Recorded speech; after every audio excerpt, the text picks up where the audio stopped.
back to Between the Ribs with Jonathan Morris on Florida Man Radio. So let's get to the castration of bull calves. Okay. You were a little confused on that. You were asking me.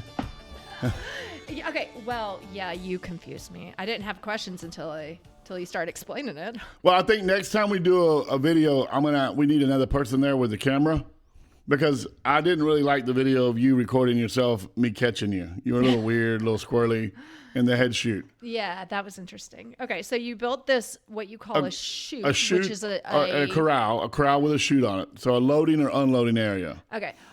It took me a minute to realize that you meant CHUTE instead of SHOOT, and I knew we weren't shooting anything except video. But yeah, so it's a line of, what would you call it? Those fence panels to make one narrow line of cows. Right. So I have on my other property where I raise the pigs, I had it built out of 6x6 and 2x6s.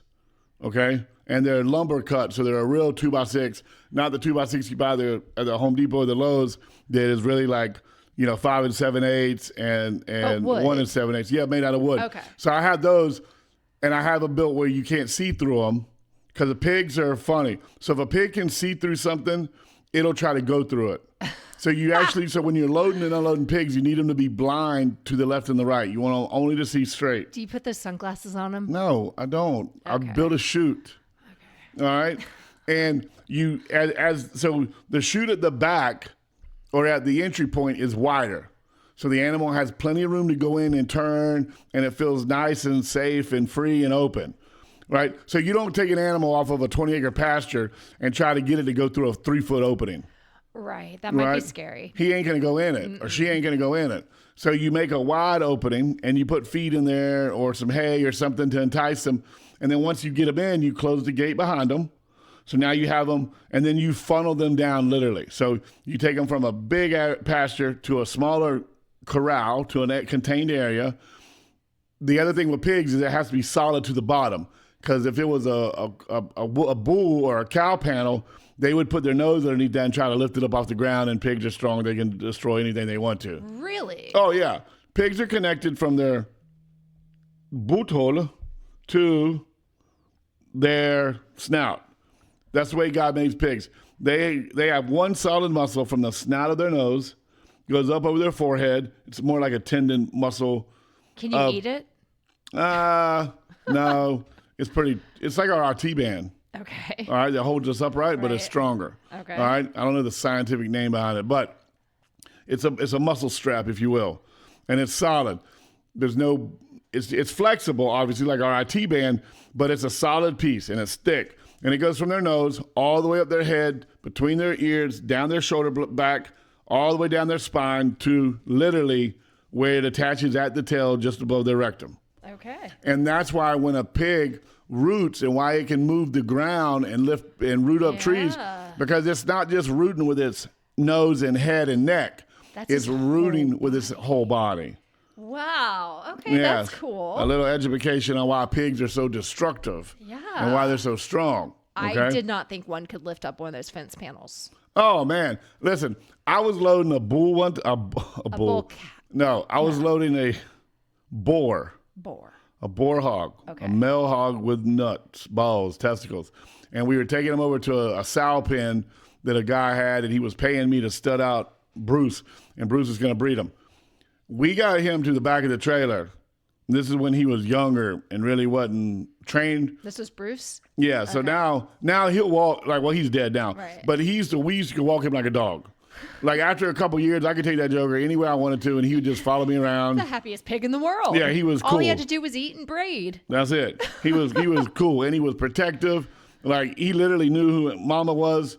And there's a story about one day, like he found Mama out in the tomato field, and they walked back to the pen together. Yeah, it's pretty cool. Aww. But he didn't want to go in the trailer. Of course. And I was in the back of the trailer, right at the gate. And I was at my buddy's barn, and the reason he didn't want to go in the trailer because he had just spent a week breeding on the guy's house, and he didn't want to leave the girls and come back home. So I was trying to get him in, and the guy didn't have a very good loading area. So I get Bruce about halfway up the trailer. He's walking up the ramp, and he decided he didn't want to go no more. So he started acting a little ornery and started pushing his head up underneath me, and he was trying to get to the board that was next to the trailer to knock that board out of the way. He wasn't necessarily trying to hurt me. But I got caught up in it. So the number one thing they teach you when you're working animals in an enclosed space is climb as fast as you can. So if you got a cow or a bull I thought it was just get really close to them. Not when they're going crazy and they're going to kill you. Okay, yeah, you got to that get would be up. bad. You got to get up above them. Okay. If you're working them and they haven't lost their S yet, you get very close to them and you get your body on them, or you get a board on them. We have like what we call push boards. You get a board on them so they feel the friction and the pressure and the solid momentum, and you move. Right. That's what I mean by get close to them so you don't get kicked or get hurt. Right. But when they start bucking and kicking and trying to just cause havoc, you got to get up above them and get higher than them. I want to see you do that with I've done it. I mean, with my knees right now, I can't, but I can climb a 10-foot fence like it ain't nobody's business. I mean, I can't. I'm very athletic. Thank you very much for laughing. I mean, you didn't climb the fence the other day, and I totally jumped right over it. Says the lady. What fence did you jump over? That when I was going right there at the corral where you do the neck, head, shoulder thing, that fence right there. It's fine. All right, cool. Could have just moved it, apparently. Yeah, it just slides. Yeah, that was a slide gate, but whatever. That's fine. I went over.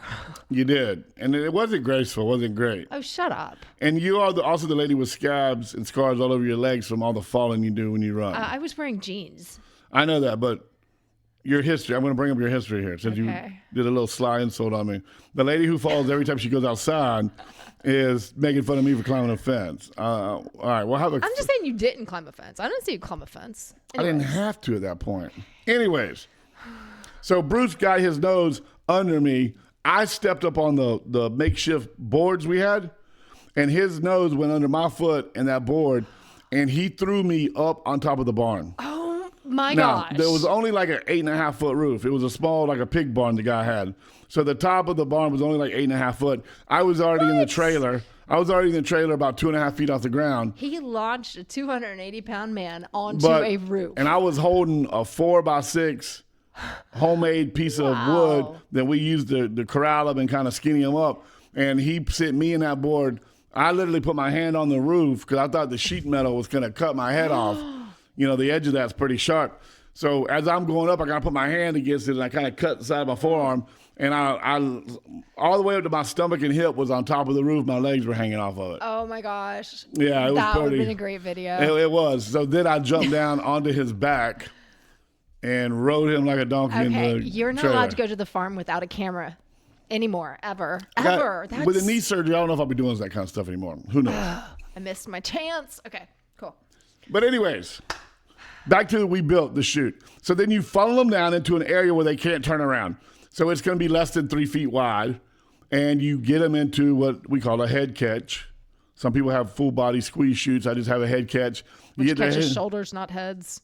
Well, it catches the head before the shoulder, so their shoulders can't push through, their head can't pull back. So it's closed enough on them around their neck that they can't get their shoulders through or their head back. So they're caught. It's called a head catch because you catch them from the head back. Okay. All right.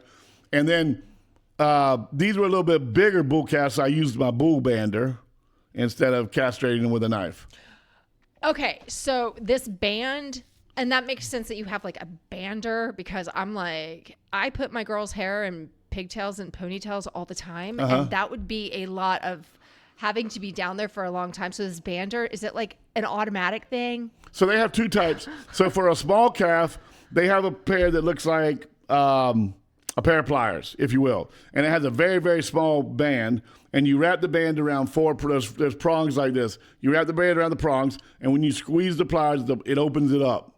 And then you put it over the testicles, and when you let go, you pull down, and the band stays up on their tube. The testicles are below, so it's like the tube's here, the testicles are down here. And what it does is it cuts the blood off to the tube. And the way the bands are designed, they continue to shrink. So they don't lose elasticity. So as that tube dries up, the band keeps closing with it. And then after 28, 30 days, the testicle sac just falls off with the testicles in it. And now he's a steer. So in like 3 or 4 weeks, we could go out there and just find balls hanging out on the floor, on the ground. You'll find the sac, the balls, the testicles inside probably will be gone. Bugs. When the fluid quits going and the blood quits going, they pretty much just dry up to nothing. So they'll be if they're still even in the sac. But scavenger hunt. Yes, this is gonna be fun. All right, but you're on your own on that one. We have found sacs that have dried in the sun, and literally you could use them like as a bag, a pouch. JJ used to bring them to his mom. That's disgusting. So anyways, the bigger bander is for bigger bulls, and it actually has a ratchet on it that you turn, and that's the one way to castrate cows that we just did. Be right back.